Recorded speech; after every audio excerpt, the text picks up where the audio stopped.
Alhamdulillah,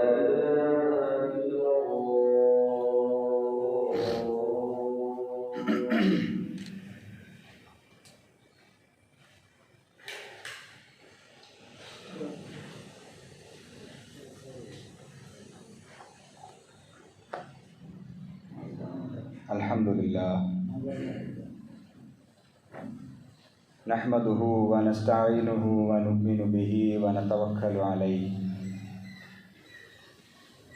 wa na'udhu billahi min shururi anfusina wa min sayyiati a'malina. Man yahdihillahu fala mudilla lahu wa man yudlilhu fala hadiya lahu. ونشهد أن لا إله إلا الله ونشهد أن محمدا عبده ورسوله أرسله بالهدى ودين الحق ليظهره على الدين كله ولو كره المشركون.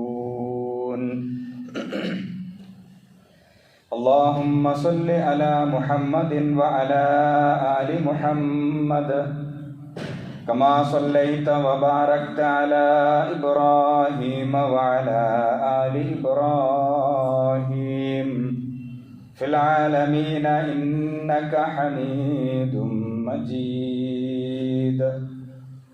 فإن خير الحديث كتاب الله وخير الهدي هدي محمد صلى الله عليه وسلم وشر الأمور محدثاتها وكل محدثة بدعة وكل بدعة ضلالة وكل ضلالة في النار.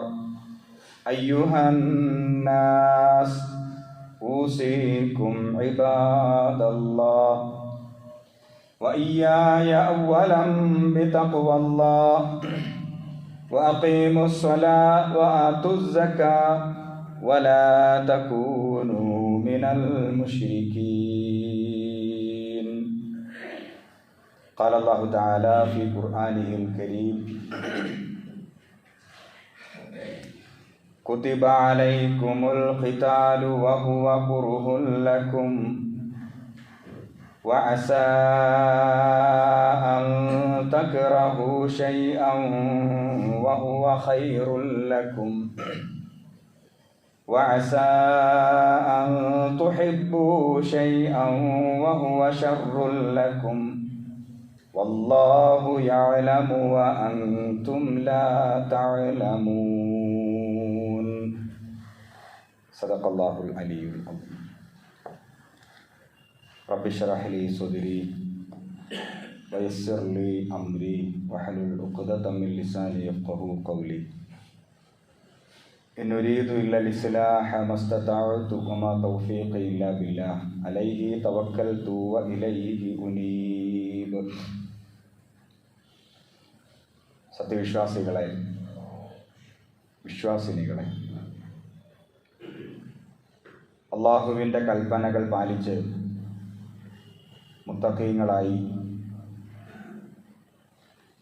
മുഅ്മിനീങ്ങളായി ജീവിതത്തെ ചിട്ടപ്പെടുത്തിയെടുക്കണമെന്ന് എന്നോടെന്ന പോലെ നിങ്ങൾ ഓരോരുത്തരോടും ഉപദേശിക്കുന്നു, വസിയത്ത് ചെയ്യുന്നു. അല്ലാഹു സുബ്ഹാനഹു വ തആല യഥാർത്ഥ മുത്തഖീങ്ങളിൽ നാം ഏവരെയും ഉൾപ്പെടുത്തി അനുഗ്രഹിക്കുമാറാകട്ടെ. അള്ളാഹുവിൻ്റെ ജന്നാത്തുൽ ഫിർദൗസിലും ഇതുപോലെ ഒരുമിച്ച് കൂട്ടി അനുഗ്രഹിക്കുമാറാകട്ടെ. നമ്മളൊക്കെയും സന്തോഷത്തോടെ നമസ്കാരം നിർവഹിക്കുവാൻ വേണ്ടി പള്ളിയിലേക്ക് വന്നവരാണ്. എന്നാൽ ലോകത്തിൻ്റെ പല കോണുകളിൽ ബാങ്കുലികൾക്ക് പകരം ബോംബിൻ്റെയും മിസൈലുകളുടെയും ശബ്ദങ്ങൾ കേട്ടുകൊണ്ട് അശാന്തരായി ജീവിച്ചുകൊണ്ടിരിക്കുന്നവർ നമുക്ക് ചുറ്റും ഉണ്ട്. യുദ്ധങ്ങൾ മനുഷ്യ സമൂഹത്തിൽ വലിയ പ്രതിസന്ധികൾ സൃഷ്ടിച്ചുകൊണ്ടിരിക്കുന്നു. പ്രത്യേകിച്ച് ഗസയിൽ നാം അത് ഇപ്പോഴും കണ്ടുകൊണ്ടിരിക്കുന്നു. ആധുനിക കാലഘട്ടത്തിലെ യുദ്ധങ്ങളെ സംബന്ധിച്ച് പഠിക്കുകയാണെങ്കിൽ ഏതൊരു ലക്ഷ്യം മുൻനിർത്തിയാണ് ഈ യുദ്ധങ്ങളൊക്കെ നടക്കുന്നത് അല്ലെങ്കിൽ നടന്നു കഴിഞ്ഞത്, അത് പഠനവിധേയമാക്കേണ്ടതുണ്ട്. യുദ്ധം എന്ന വാക്ക് കേൾക്കുമ്പോൾ ഇസ്ലാമിനെ സംബന്ധിച്ചിടത്തോളം ഏറ്റവും അധികം വിമർശനം ഏറ്റുവാങ്ങിയത് ഈ ഒരു വിഷയത്തിലാണ് എന്ന് കാണുവാൻ സാധിക്കും. ഇത് വാളിൻ്റെ മതമാണ്. ലോകത്ത് ഭീകരത പ്രചരിപ്പിച്ച ദർശനമാണ്. ഈ മതം ലോകത്ത് വ്യാപിച്ചതും ശക്തിപ്പെട്ടതും യുദ്ധങ്ങൾ കൊണ്ടാണ് എന്ന അർത്ഥത്തിലൊക്കെ ശക്തമായ പ്രചാരണങ്ങൾ, തെറ്റിദ്ധാരണകൾ ഈ മതത്തെ സംബന്ധിച്ച് നടന്നുകൊണ്ടിരിക്കുന്നുണ്ട്. നമ്മളൊക്കെയും മനസ്സിലാക്കിയതുപോലെ സിൽമ് എന്ന അറബി പദത്തിൽ നിന്നാണ് ഇസ്ലാം എന്ന വാക്കുണ്ടായത്. സിൽമ് എന്ന അറബി വാക്കിൻ്റെ അർത്ഥം രക്ഷ, സമാധാനം എന്നൊക്കെയാണ്. ഇസ്ലാം എന്ന് പറയുമ്പോൾ സമാധാനം എന്നാണ് അതിൻ്റെ അർത്ഥം, അല്ലെങ്കിൽ രക്ഷ എന്നാണ് അതിൻ്റെ അർത്ഥം. പരസ്പരം കാണുമ്പോൾ സത്യവിശ്വാസികൾ സലാം പറയാറുണ്ട്, അസ്സലാമു അലൈക്കും. അതിൻ്റെയും അർത്ഥം മറ്റൊന്നുമല്ല, താങ്കൾക്ക് രക്ഷയുണ്ടാകട്ടെ, സമാധാനമുണ്ടാകട്ടെ എന്നാണ് അതിൻ്റെയും അർത്ഥം. ഇങ്ങനെയുള്ള ഒരു മതത്തെ സംബന്ധിച്ചാണ്, അഥവാ പേരുകൊണ്ട് തന്നെ സമാധാനത്തെ അടയാളപ്പെടുത്തിയ ഒരു മതത്തെ സംബന്ധിച്ചാണ് ഇത്തരത്തിൽ വ്യാജ പ്രചാരണങ്ങളൊക്കെ നടന്നുകൊണ്ടിരിക്കുന്നത്. സമാധാനത്തിന് ഇത്രയധികം പ്രാധാന്യം നൽകിയ ഇസ്ലാം എന്ന മതത്തിൽ യുദ്ധമുണ്ടോ എന്ന ചോദ്യത്തിന് ഉണ്ട് എന്നാണ് അർത്ഥം. ഞാനിവിടെ ഓതി വെച്ച ആയത്ത് സൂറ ബഖറയിലെ 216 ആയത്താണ്. ഇസ്ലാം എന്ന് പറയുന്നത് കേവലം ഒരു മതം മാത്രമല്ല, അതൊരു ഐഡിയോളജിയാണ്. അതിൻ്റെ അകത്ത് രാഷ്ട്രമുണ്ട്, ഭരണകൂടമുണ്ട്, അതേപോലെ തന്നെ യുദ്ധങ്ങളുമുണ്ട്. അഥവാ അഹിംസയെ സംബന്ധിച്ച് പറയുന്ന ഒരു മതമല്ല ഇസ്ലാം. ആരെയും കൊല്ലരുത്, ഒന്നിനെയും ആക്രമിക്കരുത്, എപ്പോഴും സമാധാനം, അങ്ങനെ മാത്രം പറയുന്ന ഒരു ദർശനമല്ല ഇസ്ലാം. ഇപ്പോൾ അഹിംസയെ സംബന്ധിച്ച് പറയുമ്പോൾ ഒരു കഥ നിങ്ങൾക്ക് ഒരുപക്ഷെ ഓർമ്മയുണ്ടാകും. പണ്ട് വായിക്കാൻ ഇടയായ ഒരു കഥയാണ്. ഒന്നിനെയും ഉപദ്രവിക്കാത്ത ഒരു സാധു മനുഷ്യൻ, അദ്ദേഹത്തിൻ്റെ സിദ്ധാന്തം അഹിംസയാണ്. ആരെയും ദ്രോഹിക്കാൻ പാടില്ല, ഒരു ജീവിയെ പോലും കൊല്ലുവാൻ പാടില്ല. വളരെ സൂക്ഷിച്ചാണ് അദ്ദേഹം നടക്കുന്നത്. താഴെ ഉറുമ്പുകൾ ഉണ്ടോ, എൻ്റെ നടത്തത്തിൽ ഏതെങ്കിലും ഒരു ഉറുമ്പോ ജീവിയോ കൊല്ലപ്പെടുന്നുണ്ടോ, ഇങ്ങനെ വളരെ സൂക്ഷിച്ച് ജീവിച്ചുകൊണ്ടിരിക്കുന്ന ഒരു മനുഷ്യൻ. അദ്ദേഹത്തിന് വലിയ ഒരു താടിയുണ്ട്. ഒരിക്കൽ അദ്ദേഹത്തിൻ്റെ ഇടതൂർന്ന താടിയിൽ ഒരു ഉറുമ്പ് അകപ്പെട്ടു. അദ്ദേഹത്തെ ഇങ്ങനെ കടിക്കാൻ തുടങ്ങി. അപ്പൊ അദ്ദേഹം ചിന്തിക്കുകയാണ്, ഈ ഉറുമ്പിനെ എടുത്തിങ്ങനെ കളഞ്ഞാൽ ഉറുമ്പിന് വേദനിക്കും. എൻ്റെ നീളം കൂടിയ രോമങ്ങളാണ്, ഇടതൂർന്ന രോമങ്ങളാണ്. അതിൻ്റെ ഇടയിലൂടെ ഈ ഉറുമ്പിനെ എടുത്തു മാറ്റിയാൽ ഉറുമ്പിന് വല്ലാതെ വേദനിക്കും. അതുകൊണ്ട് ആ കടി, ആ വേദന സഹിച്ചുകൊണ്ട് അദ്ദേഹം നടക്കുന്നു. അതിൻ്റെ ഇടയിൽ അദ്ദേഹം ഒരു ഉറുമ്പിൻ്റെ കൂട് കാണുകയുണ്ടായി. അപ്പോൾ അദ്ദേഹം ചിന്തിക്കുന്നു, എൻ്റെ താടി ആ ഉറുമ്പിൻ്റെ കൂട്ടിലേക്ക് വച്ചു കൊടുത്താൽ മറ്റുറുമ്പുകളെ കാണുമ്പോൾ എൻ്റെ താടി രോമത്തിൽ അകപ്പെട്ടു പോയ ഉറുമ്പ് അതിലേക്ക് പോയിക്കൊള്ളും. അങ്ങനെ വിചാരിച്ചുകൊണ്ട് നീളം കൂടിയ അദ്ദേഹത്തിൻ്റെ താടി രോമങ്ങളെ അദ്ദേഹം ഉറുമ്പിൻ്റെ കൂട്ടിലേക്ക് വച്ചു കൊടുത്തു. ഈ ഉറുമ്പിനെ പോകാനായിട്ട് അനുവദിക്കുന്നു. പക്ഷെ അവിടെ എന്താണ് സ്വാഭാവികമായി സംഭവിച്ചത്? ആ കൂട്ടിലുള്ള ഉറുമ്പുകളൊക്കെ ഒന്നടങ്കം ഇദ്ദേഹത്തിൻ്റെ താടി രോമത്തിലേക്ക് പ്രവേശിക്കുകയും ഇദ്ദേഹത്തെ വല്ലാതെ കടിക്കുകയും ചെയ്തു. ഈ വേദന സഹിക്കവയ്യാതെ അദ്ദേഹം എല്ലാ ഉറുമ്പുകളെയും കൊന്നുകളഞ്ഞു. കൊന്നുകളഞ്ഞു എന്ന് പറയുമ്പോൾ കൊല്ലേണ്ടതായിട്ട് വന്നു. ഇതാണ് അഹിംസയുടെ ഒരു അപകടം.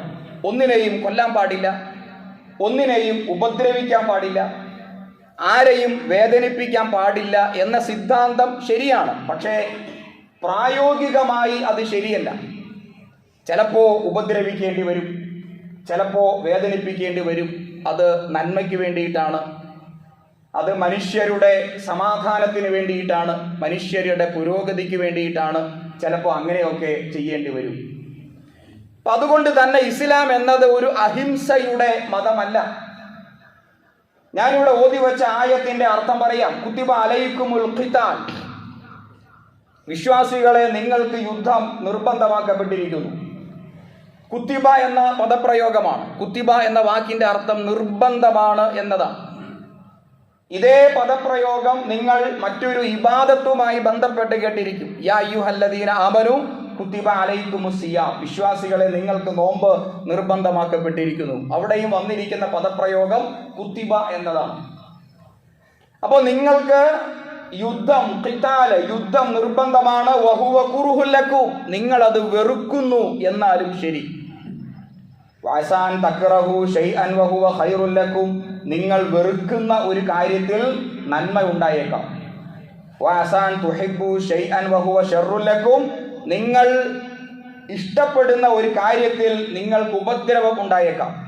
വല്ലാഹു യഅലമു വഅൻതും ലാ തഅലമൂൻ, അല്ലാഹു കാര്യങ്ങൾ അറിയുന്നു, നിങ്ങളാകട്ടെ കാര്യങ്ങൾ യഥാവിധി മനസ്സിലാക്കുന്നില്ല. എന്താണ് ഈ ആയത്തിൽ പറഞ്ഞ കാര്യം? ആദ്യമായി പറയുന്നു നിങ്ങൾക്ക് യുദ്ധം നിർബന്ധമാക്കപ്പെട്ടിരിക്കുന്നു എന്ന്. ഇവിടെ നിങ്ങൾ എന്ന് പറഞ്ഞാൽ ആരാണ്? ഇസ്ലാമിക ഭരണകൂടമാണ്. അത് വ്യക്തിയല്ല, അത് സംഘടനയല്ല, ഒരു രാഷ്ട്രത്തോടാണ് അള്ളാഹു പറയുന്നത് നിങ്ങൾക്ക് യുദ്ധം നിർബന്ധമാക്കപ്പെട്ടിരിക്കുന്നു. യുദ്ധം ചെയ്യാനായിട്ട് ആരും ആഗ്രഹിക്കുന്നില്ല, ഇഷ്ടപ്പെടുന്നില്ല. യുദ്ധം എന്ന് പറയുമ്പോൾ അത് മറ്റുള്ളവരെ കൊല്ലലാണ്, ശത്രുവിനെ നിഗ്രഹിക്കലാണ് യുദ്ധം എന്ന് പറഞ്ഞാൽ. അതിനോട് ആർക്കും താല്പര്യമില്ല. പക്ഷെ അള്ളാഹ് പറയുന്നു നിങ്ങൾ അത് വെറുക്കുന്നു, പക്ഷെ അതിൽ നന്മയുണ്ട്. യുദ്ധത്തിലെ നന്മ ഏതാണ്? എല്ലാ യുദ്ധത്തിലും നന്മ നമ്മൾ കാണില്ല.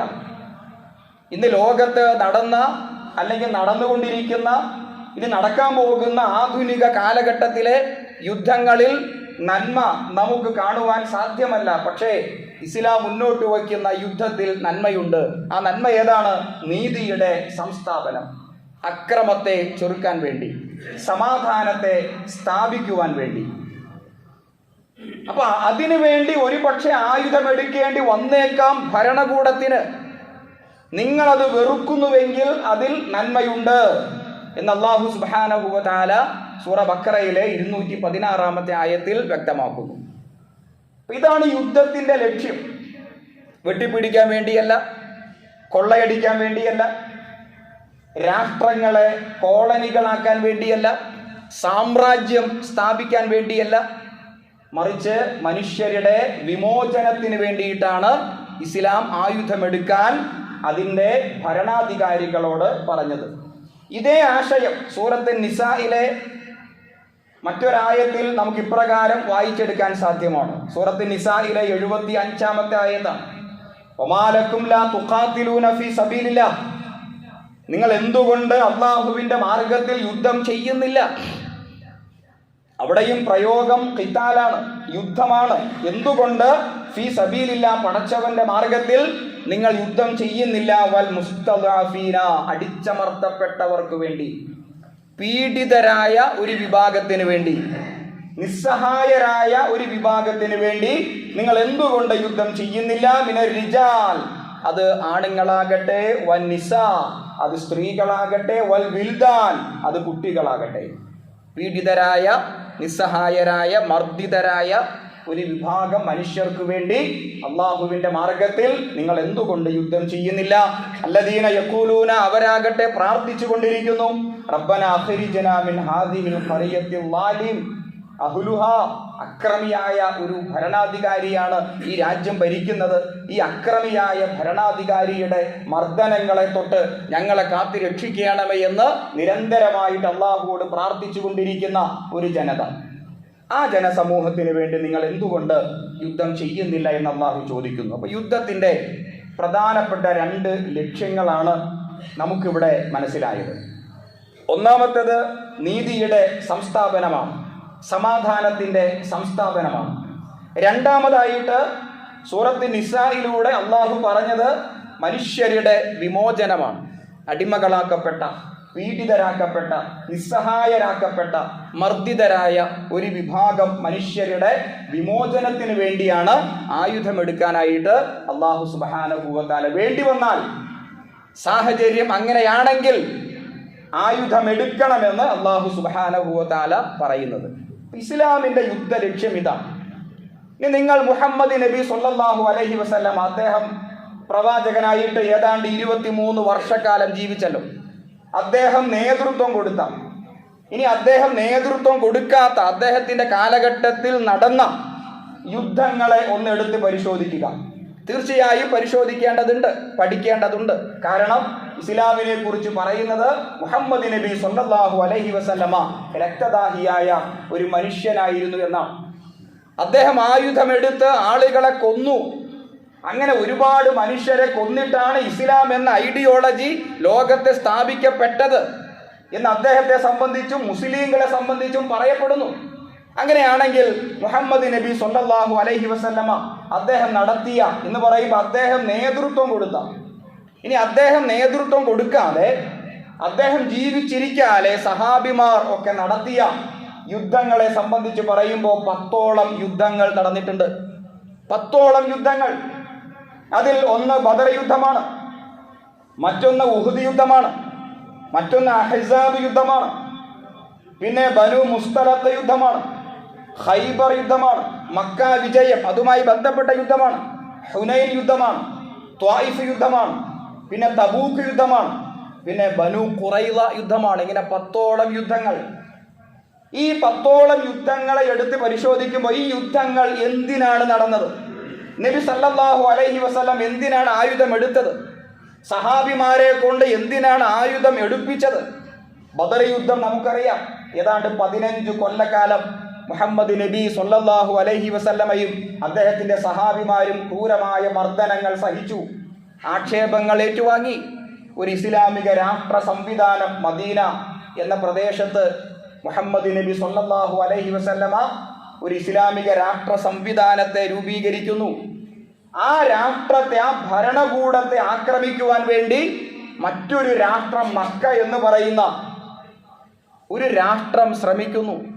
അപ്പോൾ പ്രതിരോധം തീർക്കേണ്ട കടമ മുഹമ്മദ് നബി സല്ലല്ലാഹു അലൈഹി വസല്ലമയ്ക്കും സഹാബിമാർക്കും തീർച്ചയായിട്ടുമുണ്ട്. അല്ലാഹു സുബ്ഹാനഹു വ തആല സൂറ ബഖറയിലെ 190-ാമത്തെ ആയത്ത്, വഖാതിലു ഫീ സബീലില്ലാഹ്, അല്ലാഹുവിന്റെ മാർഗത്തിൽ നിങ്ങളൊക്കെയും യുദ്ധം ചെയ്യുക. അല്ലദീന യുഖാതിലൂനകും, നിങ്ങളോട് യുദ്ധം ചെയ്യുന്നവർക്ക് എതിരെ. യുദ്ധത്തിന്റെ മറ്റൊരു ലക്ഷ്യമാണത്. ഞാൻ 2 ലക്ഷ്യങ്ങൾ ആദ്യം പറഞ്ഞു, ഇത് 3-ാമത്തെ ലക്ഷ്യമാണ്. അഥവാ നിങ്ങളോട് യുദ്ധം ചെയ്യുന്നവർക്കെതിരെ നിങ്ങളും അള്ളാഹുവിന്റെ മാർഗത്തിൽ യുദ്ധം ചെയ്യുക. വലാ തഅ്തദൂ, നിങ്ങൾ അതിരുവിട്ട് പ്രവർത്തിക്കാൻ പാടില്ല. ഇന്നല്ലാഹ ലാ യുഹിബ്ബുൽ മുഅ്തദീൻ, അതിരുവിട്ട് പ്രവർത്തിക്കുന്നവരെ അള്ളാഹു ഒരിക്കലും ഇഷ്ടപ്പെടുന്നില്ല. യുദ്ധത്തെ സംബന്ധിച്ച് പറയുമ്പോഴും അതിരുവിട്ട് പ്രവർത്തിക്കരുത് എന്ന വലിയ ഒരു പാഠമാണ് അള്ളാഹു പഠിപ്പിച്ചത്. അപ്പൊ നിങ്ങളോട് യുദ്ധം ചെയ്യുന്നവർക്കെതിരെ എന്ന് പറയുമ്പോൾ അതിന്റെ ആശയം എന്താ? മദീന എന്ന കൊച്ചു രാജ്യം, ആ രാജ്യം ലോകത്തിന് മാതൃകയായിട്ട് നീതിയുടെ അതേപോലെ എല്ലാവിധ സഹകരണത്തിൻ്റെയും ഒരു മാതൃകയായിട്ട് മദീന എന്ന രാജ്യം ഏതാണ്ട് 1400 കൊല്ലങ്ങൾക്കപ്പുറം ലോകത്ത് ഇന്നേ വരെ കാണാത്ത പുതിയ ഒരു രാഷ്ട്ര സംവിധാനം അവിടെ രൂപീകരിക്കപ്പെട്ടു. ആ രാഷ്ട്രത്തെ തകർക്കുവാൻ ശത്രുക്കൾ ശ്രമിക്കുന്നു. ആ ശ്രമത്തെ പ്രതിരോധിക്കുവാൻ, അതാണ് ഡിഫൻസിന് വേണ്ടി, അത് പ്രതിരോധമാണ്. അതാണ് ബദർ യുദ്ധമായി നമ്മളൊക്കെയും ചരിത്രത്തിൽ വായിക്കുന്നത്. അല്ലാതെ നബി അങ്ങോട്ട് പോയി കുറെ പേരെ ആക്രമിച്ചു, ഇല്ലാതാക്കി. നബി ഏതാണ്ട് സമ്പത്ത് കൊള്ളയടിക്കാൻ വേണ്ടി അല്ലെങ്കിൽ വേറെ ഏതൊക്കെയോ പ്രവാചകന്റെ സ്വാർത്ഥ താല്പര്യങ്ങൾക്ക് വേണ്ടി, സഹാബിമാരുടെ മുസ്ലിങ്ങളുടെ സ്വാർത്ഥ താല്പര്യങ്ങൾക്ക് വേണ്ടി അങ്ങോട്ട് കയറി ആക്രമിച്ചു. അങ്ങനെ ബഹുദൈവ ആരാധകരായ കുറെ മനുഷ്യരെ അദ്ദേഹം കൊന്നൊടുക്കി എന്നതല്ല ബദർ യുദ്ധം. ഇങ്ങോട്ട് വന്നപ്പോ പ്രതിരോധിക്കാൻ മദീന എന്ന രാഷ്ട്രത്തിന് അവകാശമുണ്ട്. നമുക്കറിയാലോ, ഇസ്രായേൽ എന്ന രാജ്യം പരമാധികാര രാജ്യമായി ഇറാനെ ആക്രമിക്കുന്നു, പല പ്രാവശ്യം ആക്രമിക്കുന്നു, ക്ഷമ അവലംബിക്കുന്നു. അവസാനം ഈ ഇറാൻ എന്ന പരമാധികാര രാജ്യം തിരിച്ചടിക്കുന്നു. അല്ലദീന യുഖാതിലൂനക്കും, നിങ്ങളോട് യുദ്ധം ചെയ്യുന്നവർക്കെതിരെ അള്ളാഹുവിന്റെ മാർഗത്തിൽ നിങ്ങൾക്കും യുദ്ധം ചെയ്യാൻ അവകാശമുണ്ട്, പക്ഷേ നിങ്ങൾ അതിരുവിട്ട് പ്രവർത്തിക്കാൻ പാടില്ല എന്ന് അല്ലാഹു സുബ്ഹാനഹു വ തആല പറഞ്ഞത് ഈ ഒരു അടിസ്ഥാനത്തിലാണ്. ഇനി അതിന്റെ അതേപോലെ തന്നെ ബദർ യുദ്ധം കഴിഞ്ഞാൽ ഉഹദ് യുദ്ധം എടുക്കൂ, ഖന്തക് യുദ്ധം, എല്ലാത്തിനെ സംബന്ധിച്ചു അപഗ്രഥിച്ചുകൊണ്ട് പറയാൻ സമയമില്ല. പക്ഷെ ആ ഓരോ യുദ്ധങ്ങളെയും എടുക്കുമ്പോൾ നബി അങ്ങോട്ട് പോയി ആരെയും ആക്രമിച്ചിട്ടില്ല, ഇങ്ങോട്ട് വന്നപ്പോ അതിനെ പ്രതിരോധിച്ചു. അതേപോലെ ഖൈബർ യുദ്ധം, അത് യഹൂദർക്കെതിരെ നടന്ന യുദ്ധമാണ്. ആ യഹൂദർക്കെതിരെ ഖൈബറിൽ ഉണ്ടായിരുന്ന യഹൂദരെ റസൂൽ കരീം സ്വല്ലല്ലാഹു അലൈഹി വസല്ലമ നാട് കടത്തുന്നുണ്ട്. അത് എന്തിനു വേണ്ടി? രാഷ്ട്രത്തിന്റെ സുരക്ഷയ്ക്ക് വേണ്ടി. രാഷ്ട്രത്തിന്, ഇസ്ലാമിക രാഷ്ട്രത്തിന്, മദീന എന്ന രാജ്യത്തിന് അപകടകരമായ രൂപത്തിലുള്ള ചില പ്രവണതകളൊക്കെ അവരുണ്ടാക്കിയപ്പോ രാഷ്ട്രത്തിന്റെ ആഭ്യന്തരമായ സുരക്ഷയ്ക്ക് വേണ്ടി അവരെ അവിടെ നിന്ന് പുറത്താക്കേണ്ടി വന്നു, അവരോട് യുദ്ധം ചെയ്യേണ്ടി വന്നു. അപ്പൊ യുദ്ധത്തെ സംബന്ധിച്ച് ഒന്ന് ചുരുക്കി പറഞ്ഞാൽ, പ്രതിരോധത്തിന് വേണ്ടി യുദ്ധമുണ്ട്, മനുഷ്യരുടെ വിമോചനത്തിന് വേണ്ടി യുദ്ധമുണ്ട്, അതേപോലെ തന്നെ പീഡിതരായ മനുഷ്യരെ വിമോചിപ്പിക്കാൻ യുദ്ധമുണ്ട്. അതുപോലെ തന്നെ അള്ളാഹുവിന്റെ ദീൻ അഥവാ മതം, ഇഷ്ടപ്പെട്ട മതം സ്വീകരിക്കാൻ, ഇഷ്ടമുള്ള മതം തെരഞ്ഞെടുത്ത് ജീവിക്കാനുള്ള മനുഷ്യരുടെ അവകാശത്തിന് വേണ്ടിയും യുദ്ധമുണ്ട്. റസൂൽ കരീം സല്ലല്ലാഹു അലൈഹി വസല്ലം നടത്തിയ, അദ്ദേഹം നേതൃത്വം കൊടുത്ത ഈ 10ഓളം യുദ്ധങ്ങളിൽ അദ്ദേഹം നേതൃത്വം കൊടുക്കാത്ത യുദ്ധങ്ങളുമുണ്ട്. പക്ഷേ പ്രവാചകന്റെ കാലഘട്ടത്തിൽ നടന്ന പ്രധാനപ്പെട്ട ഈ 10 യുദ്ധങ്ങളെ ഒന്ന് എടുത്ത് അവലോകനം ചെയ്യുമ്പോൾ, പഠിക്കുമ്പോൾ നമുക്ക് മനസ്സിലാകുന്ന സംഗതി, ഒരിക്കലും മറ്റൊരു ഉദ്ദേശത്തിന് വേണ്ടിയും അവിടെ യുദ്ധം നടന്നിട്ടില്ല. ഇനി യുദ്ധങ്ങളിൽ, ഈ 10ഓളം യുദ്ധങ്ങളിൽ കൊല്ലപ്പെട്ടവരുടെ എണ്ണമുണ്ട്. 10ഓളം യുദ്ധങ്ങളിൽ ശത്രുപക്ഷത്ത് നിന്ന് കൊല്ലപ്പെട്ടവരുണ്ട്, ഇസ്ലാമിക പക്ഷത്തു നിന്ന് കൊല്ലപ്പെട്ടവരുണ്ട്. ആ കൊല്ലപ്പെട്ടവരുടെ എണ്ണം വളരെ വ്യക്തമായി ഇസ്ലാമിക ചരിത്രം പറയുന്നു, 1018 പേരാണ്. മുഹമ്മദ് നബി സ്വല്ലല്ലാഹു അലൈഹി വസല്ലം നയിച്ച അദ്ദേഹത്തിന്റെ കാലഘട്ടത്തിൽ നടന്ന ഈ 10ഓളം യുദ്ധങ്ങളിൽ 2 പക്ഷത്തുമായി കൊല്ലപ്പെട്ടവരുടെ എണ്ണമാണ് 1018. കേൾക്കുമ്പോൾ നമുക്ക് അത്ഭുതം തോന്നിയേക്കാം. വെറും 1000, അത് വെറും എന്ന് പറയുമ്പോൾ അതിന്റെ ഉദ്ദേശ്യം ഞാൻ ആദ്യം പറഞ്ഞു, 1018 പേരാണ് ആകപ്പാടെ കൊല്ലപ്പെട്ടത്. എന്നിട്ടും ആ പ്രവാചകർക്കെതിരെ ആരോപണമാണ്, ഇദ്ദേഹം രക്തദാഹിയാണ്, മതത്തെ പ്രബോധനം ചെയ്യാൻ വേണ്ടി ആയുധമെടുത്തു, ആളുകളെ കൊന്നു. അങ്ങനെ കൊലയാളിയായ മുഹമ്മദ് നബി എന്ന അർത്ഥത്തിൽ അദ്ദേഹത്തെ സംബന്ധിച്ച് പറയപ്പെടുന്നു. ഇനി നമ്മൾ ആധുനിക കാലഘട്ടത്തിൽ ഈ ഇസ്ലാമിനെ വിമർശിക്കുന്നവർ, അങ്ങനെയുള്ള ഐഡിയോളജി, ആ ഒരു ആദർശവുമായി ജീവിക്കുന്നവർ, അവരുടെ ആശയങ്ങളും ആദർശങ്ങളും ലോകത്ത് നടത്തിയ യുദ്ധങ്ങളിൽ കൊല്ലപ്പെട്ടവരുടെ എണ്ണം നമുക്കൊന്ന് പരിശോധിക്കാം. അത് വളരെ കൃത്യമായി ചരിത്രത്തിൽ രേഖപ്പെട്ട് കിടക്കുന്നുണ്ട്. ലോകത്ത് കമ്മ്യൂണിസം വന്നല്ലോ. കമ്മ്യൂണിസം എന്ന ഐഡിയോളജി ലോകത്ത് സ്ഥാപിക്കാൻ വേണ്ടി എത്ര മനുഷ്യർ കൊല്ലപ്പെട്ടു? ഏതാണ്ട് 9 കോടി മനുഷ്യരാണ് കൊല്ലപ്പെട്ടത്. അത് ചൈനയിലും വിയറ്റ്നാമിലും അപ്പോൾ സോവിയറ്റ് യൂണിയൻ എവിടെയാകട്ടെ, കമ്മ്യൂണിസം ലോകത്ത് എവിടെയെല്ലാം വന്നിട്ടുണ്ടോ അവിടെയൊക്കെ ഈ ഐഡിയോളജി സ്ഥാപിക്കാൻ വേണ്ടി 9 കോടി മനുഷ്യർ 9 കോടി മനുഷ്യരെ കൊന്നിട്ടാണ് ഒരു നിശ്ചിത കാലഘട്ടം ലോകത്ത് കമ്മ്യൂണിസം നിലനിന്നത്. ഇതൊരു യാഥാർത്ഥ്യമാണ്, സത്യമാണ്. ഇതേപോലെ തന്നെ ഒന്നാം ലോക മഹായുദ്ധം, ഫസ്റ്റ് വേൾഡ് വാർ നമുക്കറിയാം. അതേപോലെ സെക്കൻഡ് വേൾഡ് വാർ നമ്മൾ ആ ചരിത്രമൊക്കെ പഠിച്ചിട്ടുണ്ട്. ഈ ഒന്നാം ലോക മഹായുദ്ധത്തിൽ, രണ്ടാം ലോക മഹായുദ്ധത്തിലൊക്കെ കൊല്ലപ്പെട്ടവരുടെ എണ്ണം എന്താ? ഇനി ചിന്തിക്കേണ്ടത്, എന്ത് ലക്ഷ്യം വച്ചിട്ടാണ് ഈ ഒന്നാം ലോക മഹായുദ്ധം ലോകത്തുണ്ടായത്? അതിന്റെ ലക്ഷ്യം എന്തായിരുന്നു? രണ്ടാം ലോക മഹായുദ്ധം ലോകത്ത് നടന്നല്ലോ, അതിന്റെ ലക്ഷ്യം എന്തായിരുന്നു? അത് കേവലം വെട്ടിപ്പിടിക്കലായിരുന്നു, അല്ലെങ്കിൽ കോളനികളായിട്ട് രാജ്യങ്ങളെ സ്വീകരിക്കാൻ വേണ്ടിയായിരുന്നു, അല്ലെങ്കിൽ സമ്പത്ത് കൊള്ളയടിക്കാൻ വേണ്ടിയായിരുന്നു. ഒന്നാം ലോക മഹായുദ്ധത്തിൽ 1.5 കോടി മനുഷ്യരാണ് ഈ ലോകത്ത് കൊല്ലപ്പെട്ടത്. രണ്ടാം ലോക മഹായുദ്ധത്തിലോ 8.5 കോടി മനുഷ്യരാണ് ഈ ലോകത്ത് കൊല്ലപ്പെട്ടത്.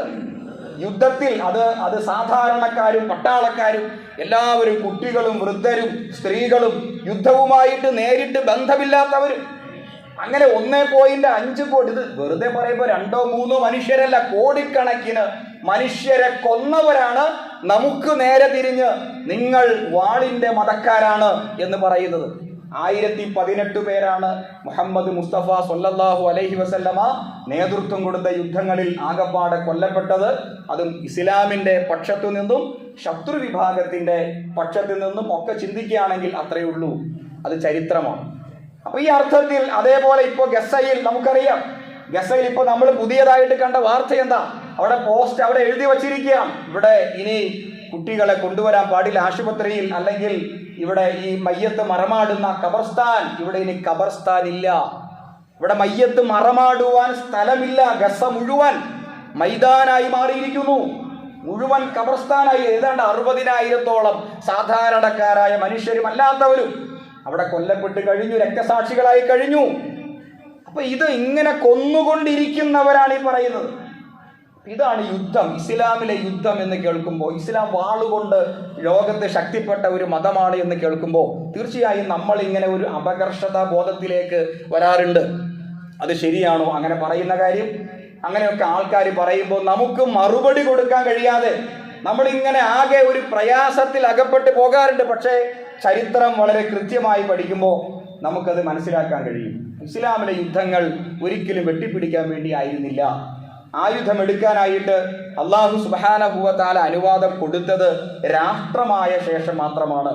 അതിനു മുമ്പ്, മദീന എന്ന ഒരു രാഷ്ട്രമാകുന്നതിന് മുമ്പ് പ്രവാചകൻ സ്വല്ലല്ലാഹു അലൈഹി വസല്ലമയുടെ അടുക്കൽ വന്നിട്ട് ചില സഹാബിമാര് പറഞ്ഞു, റസൂലേ, ഞങ്ങളൊക്കെ ബഹുദൈവ ആരാധകർ ആയിരുന്നപ്പോൾ ഞങ്ങൾക്ക് അന്തസ്സുണ്ടായിരുന്നു, അഭിമാനമുണ്ടായിരുന്നു. ഇപ്പൊ ഞങ്ങൾ മുസ്ലിങ്ങളായപ്പോൾ ഞങ്ങൾക്ക് അന്തസ്സില്ലല്ലോ, അഭിമാനമില്ലല്ലോ. ഞങ്ങളെല്ലാവരും കളിയാക്കുന്നു, ഞങ്ങളെല്ലാവരും ആക്ഷേപിക്കുന്നു, ഞങ്ങളെല്ലാവരും പീഡിപ്പിക്കുന്നു. എന്താ റസൂലെ ഇങ്ങനെ? അതുകൊണ്ട് ഞങ്ങൾക്ക് ആയുധമെടുക്കണം. ഞങ്ങൾ ബഹുദൈവ ആരാധകരായി ജീവിച്ചപ്പോൾ ഞങ്ങൾക്കൊരു പ്രയാസം ഉണ്ടായിരുന്നില്ല. ഞങ്ങൾ ഇസ്ലാം സ്വീകരിച്ചതോടെ ഞങ്ങൾക്ക് പ്രയാസമായി, അന്തസ്സില്ല, അഭിമാനമില്ല. അതുകൊണ്ട് ആയുധമെടുത്ത് ഞങ്ങൾക്ക് പ്രതിരോധിക്കണമെന്ന് ഒരു വിഭാഗം വിശ്വാസികൾ പ്രവാചകന്റെ അടുക്കൽ വന്ന് പറയുന്നു. ആ സന്ദർഭത്തിൽ അല്ലാഹു സുബ്ഹാനഹു വ തആല പറഞ്ഞ ആയത്ത് വചനം റസൂൽ കരീം സല്ലല്ലാഹു അലൈഹി വസല്ലം അവർക്ക് ഓതികൽപ്പിച്ചു.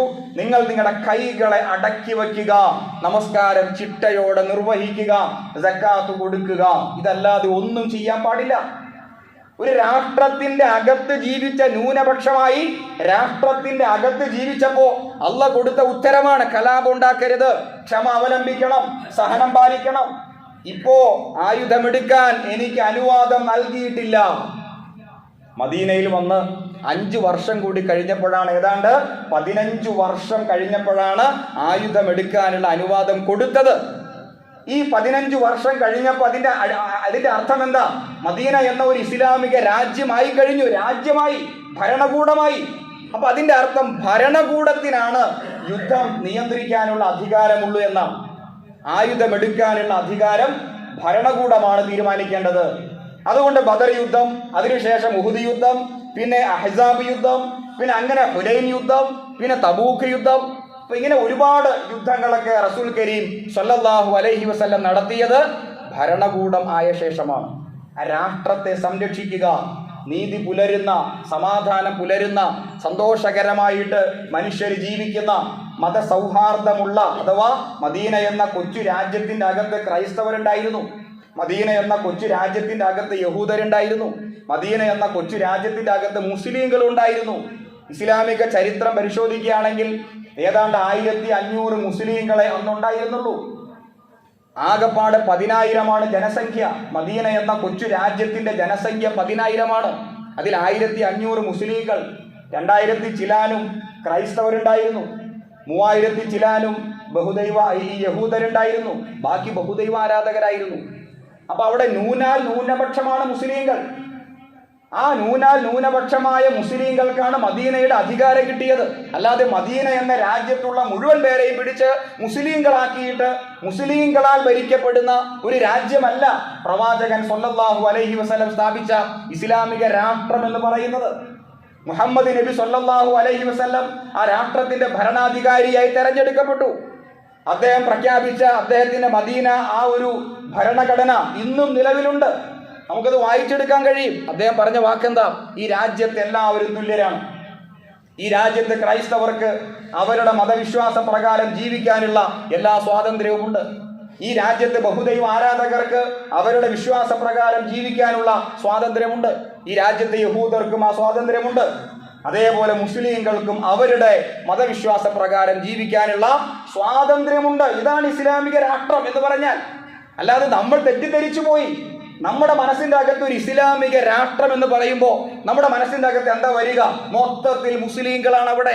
എല്ലാവരെയും പിടിച്ച് മുസ്ലിമാക്കും, ആ മുസ്ലിം അല്ലാത്തവരെ പുറത്താക്കും, മുസ്ലിം അല്ലാത്തവർക്ക് അവിടെ പൗരത്വമില്ല.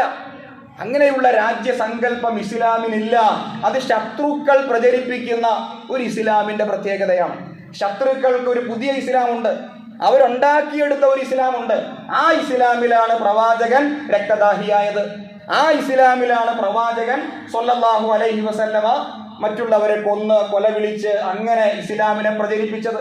ആ ഇസ്ലാമിലാണ് മുസ്ലിങ്ങൾ മാത്രമുള്ള ഒരു ഇസ്ലാമിക് സ്റ്റേറ്റ് ഉണ്ടായത്. യഥാർത്ഥ ഇസ്ലാമിൽ അങ്ങനെയല്ല. മദീന എന്ന കൊച്ചു രാജ്യത്ത് സന്തോഷത്തോടെയും സമാധാനത്തോടെയും ഈ എല്ലാ വിഭാഗം മനുഷ്യരും ജീവിച്ചപ്പോഴാണ്, അതിനെ ആക്രമിക്കാനാണ് ശത്രുക്കൾ വന്നപ്പോഴാണ് ആയുധമെടുത്തത്. എന്നൊക്കെ നമ്മൾ തിരിച്ചറിയേണ്ട കാര്യങ്ങളാണ്. നമസ്കാരത്തെക്കുറിച്ച് മാത്രം പഠിച്ചാൽ പോരാ, ഇനി നോമ്പിനെ കുറിച്ച് മാത്രം പഠിച്ചാൽ പോരാ. ഇത്തരം കാര്യങ്ങളിലൊക്കെ നമ്മുടെ വായനകൾ കടന്നു വരണം. ഇത്തരം യുദ്ധങ്ങളുമായി ബന്ധപ്പെട്ടൊക്കെ നമ്മൾ കാര്യങ്ങൾ യഥാവിധി മനസ്സിലാക്കണം. മനസ്സിലാക്കുമ്പോഴാണ് എത്ര സുന്ദരമായ ഒരു ഐഡിയോളജിയാണ്, ദർശനമാണ് ഇസ്ലാം എന്ന് നമുക്ക് മനസ്സിലാക്കിയെടുക്കാൻ സാധിക്കുക. അല്ലാഹു സുബ്ഹാനഹു വ തആല അതിനുള്ള തൗഫീഖ് നാം ഏവർക്കും പ്രദാനം ചെയ്യുമാറാകട്ടെ. വഖൂലു ഖൗലി ഹാദാ അസ്തഗ്ഫിറുല്ലാഹ ലീ വലക്കും വസ്തഗ്ഫിറൂഹു ഇന്നഹു കാന ഗഫൂറുർ റഹീം.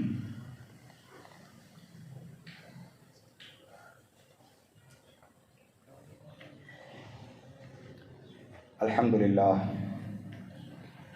നഹ്മദുഹു വനസ്തഈനുഹു വനുഅ്മിനു ബിഹി വനതവക്കലു അലൈഹി വനഊദു ബില്ലാഹി മിൻ ശുറൂരി അൻഫുസിനാ വമിൻ സയ്യിആതി അഅ്മാലിനാ മൻ യഹ്ദിഹില്ലാഹു ഫലാ മുദില്ല ലഹു വമൻ യുദ്ലിൽഹു ഫലാ ഹാദിയ ലഹു വനശ്ഹദു അൻ ലാ ഇലാഹ ഇല്ലല്ലാഹ് വനശ്ഹദു അന്ന മുഹമ്മദൻ അബ്ദുഹു വറസൂലുഹു അർസലഹു ബിൽ ഹുദാ വദീനിൽ ഹഖ് ലിയുദ്ഹിറഹു അലദ്ദീനി കുല്ലിഹി വലൗ കരിഹൽ മുശ്രികൂൻ.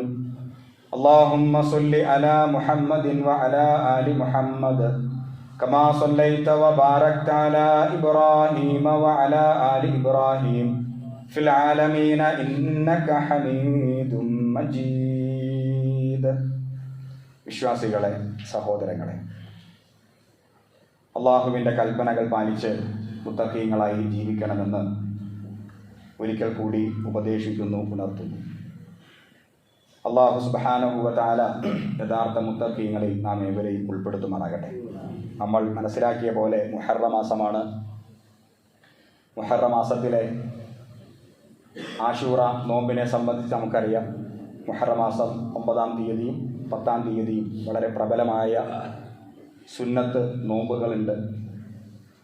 ആ നോമ്പിൻ്റെ മഹത്വവുമായി ബന്ധപ്പെട്ട് റസൂൽ കരീം സ്വല്ലല്ലാഹു അലൈഹി വസല്ലം പറഞ്ഞു, കഴിഞ്ഞ ഒരു വർഷക്കാലത്തെ നിങ്ങളുടെ പാപങ്ങൾ പൊറുക്കപ്പെടും എന്ന് ഞാൻ പ്രതീക്ഷിക്കുന്നു.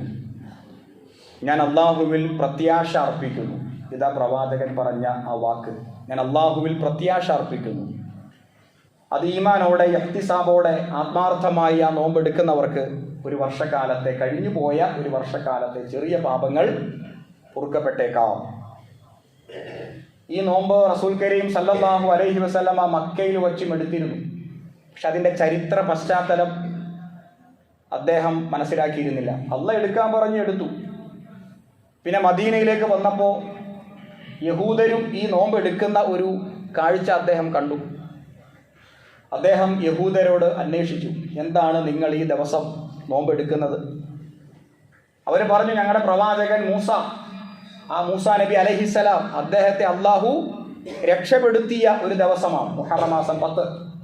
ഫറോവയുടെ അടിമത്തത്തിൽ നിന്ന് രക്ഷപ്പെടുത്തിയ ദിവസമാണ്. ഇസ്രായേലിയർ അഥവാ അന്നത്തെ മുസ്ലിങ്ങൾക്ക് അള്ളാഹു ഫറോവയിൽ നിന്ന് രക്ഷ സമ്മാനിച്ച ഒരു ദിവസമാണ്. ഫറോവയെയും അദ്ദേഹത്തിൻ്റെ ആളുകളെയും അള്ളാഹു മുക്കിക്കൊന്ന ഒരു ദിവസമാണ്. അതിൽ നന്ദി പ്രകാശിപ്പിച്ചുകൊണ്ട് മൂസാ നബി അലൈഹിസ്സലാം നോമ്പെടുത്തിരുന്നു.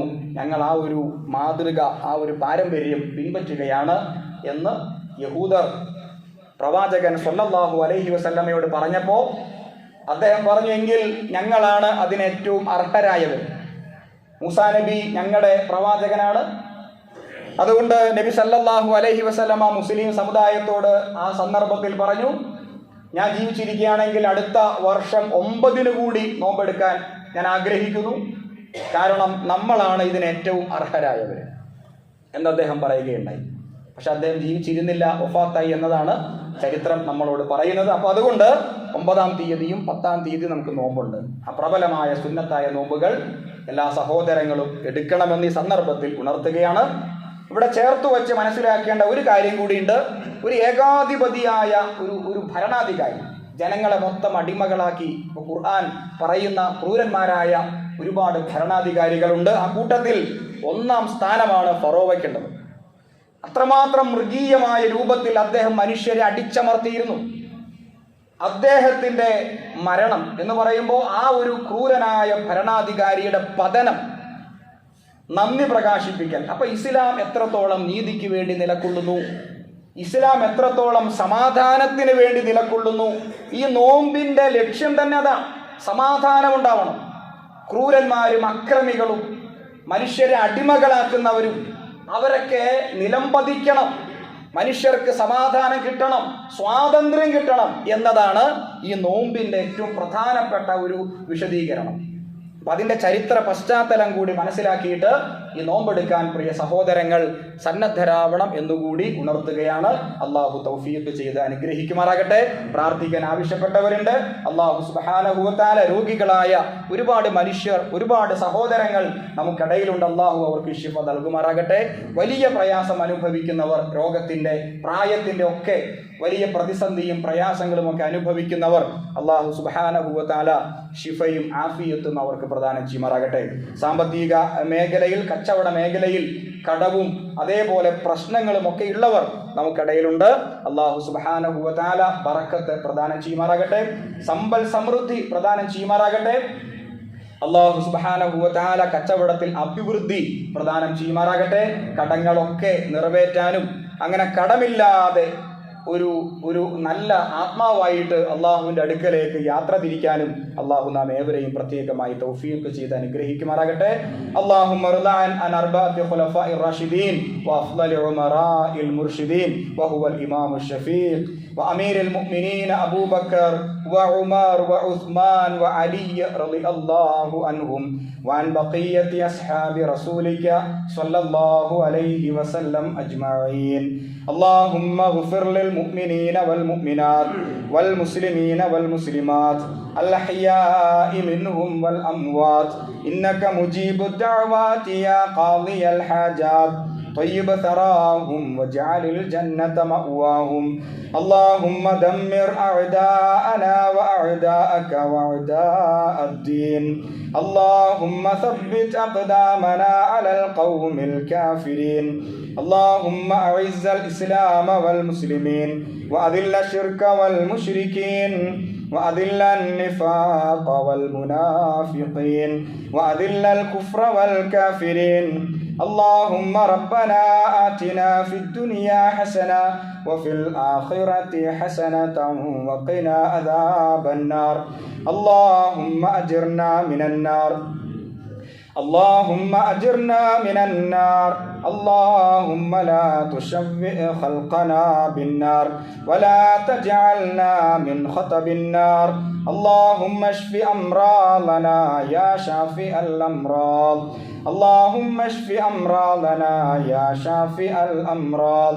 اللهم ربنا تقبل منا إنك أنت السميع العليم وتب علينا إنك أنت التواب الرحيم واغفر لنا يا غافر المذنبين والحمد لله رب العالمين.